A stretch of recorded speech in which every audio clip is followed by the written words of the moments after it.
एक शहर था जिस शहर का नाम कोई नहीं जानता था, पर वह शहर हर किसी को पहचानता था। ऊंची इमारतें, चमकते होर्डिंग, भागती जिंदगी और फुटपाथों पर बैठी चुप्पी। उसी फुटपाथ पर हर रोज एक भिखारी बैठा दिखाई देता था। फटे कपड़े, उलझे बाल, झुकी हुई आंखें। लोग उसे बस वो भिखारी कहते थे। कोई उसका नाम नहीं जानता था और शायद जानना भी नहीं चाहता था। हर सुबह वही दृश्य, ऑफिस जाते लोग, कॉलेज की लड़कियां, बाइक पर भागते लड़के और फुटपाथ के कोने पर बैठा वह भिखारी। उसके सामने एक छोटा सा कटोरा होता जिसमें कभी कभी सिक्कों की आवाज गिरती। अजीब बात यह थी कि वह भिखारी कभी जोर से नहीं मांगता था, ना भगवान के नाम पर, ना भूखा हूँ कहकर वह बस बैठा रहता। और जब कोई सिक्का डालता तो हल्की सी मुस्कान के साथ कहता, धन्यवाद। लोग उसे गरीब समझते थे, कमजोर, असहाय, पर उसकी आंखों में कुछ ऐसा था जो सामान्य नहीं था, जैसे कोई राज छुपा हो। एक दिन शहर में भारी बारिश हुई, सड़कें जलमग्न थीं, दुकानें बंद, लोग जल्दी जल्दी घर लौट रहे। उसी दिन एक नौजवान लड़का जिसका नाम आरव था, वो ऑफिस से लौटते समय फिसलकर गिर पड़ा। उसका बैग पानी में बह गया, मोबाइल टूट गया। वह परेशान होकर फुटपाथ पर बैठ गया और पहली बार उसकी नजर उस भिखारी से मिली। भिखारी ने उसे देखा, फिर पास आकर बोला, मुसीबत आई है पर ये आखिरी नहीं है। आरव चौंक गया। एक भिखारी उसे जीवन का सबक दे रहा था। आरव ने मन ही मन सोचा, ये भी क्या जानेगा जिंदगी के बारे में।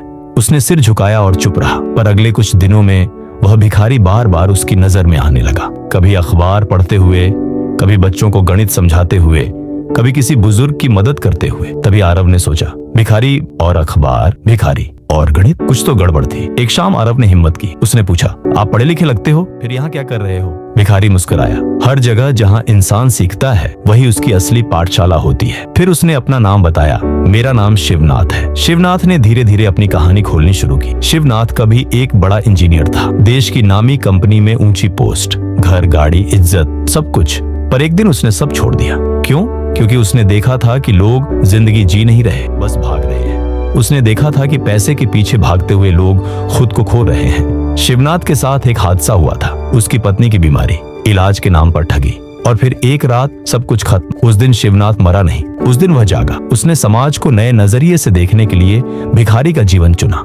न पैसा, न पहचान, सिर्फ अनुभव। उसने सीखा कि कौन मदद करता है और कौन सिर्फ दिखावा, कौन सच में गरीब है और कौन अमीर होकर भी खाली। कई लोगों ने उसे दुत्कारा, कई ने हंसाया, पर कुछ ऐसे भी थे जिन्हें उसने बिना मांगे रास्ता दिखाया। एक दिन एक बड़ा बिजनेसमैन उसकी तरफ आया। उसने कहा, तुम जैसे लोग समाज के लिए बोझ हो। शिवनाथ ने शांत स्वर में जवाब दिया, बोझ वो होता है जो खुद का वजन न समझे। वह आदमी हंसकर चला गया, पर वही शब्द बाद में उसे रातों को सोने नहीं देते। एक रात शिवनाथ बीमार पड़ गया, तेज बुखार, कोई पूछने वाला नहीं। उसी रात आरव उसके पास आया, उसे अस्पताल ले गया। डॉक्टर ने कहा, अगर इन्हें आज रात यहाँ नहीं लाया जाता तो सुबह होने से पहले बहुत देर हो चुकी होती। आरव का दिल जोर से धड़क उठा। उसने अविश्वास से शिवनाथ की तरफ देखा, जो बेड पर चुपचाप लेटे थे। वही इंसान जिसे शहर एक भिखारी समझता था। बचाना मुश्किल था। शिवनाथ की आंखों में पहली बार आंसू थे। अस्पताल में उसने आरव से कहा, अब वक्त आ गया है। उसने आरव को अपने पुराने डॉक्यूमेंट्स दिखाए, डिग्रियां, अनुभव और सबसे बड़ा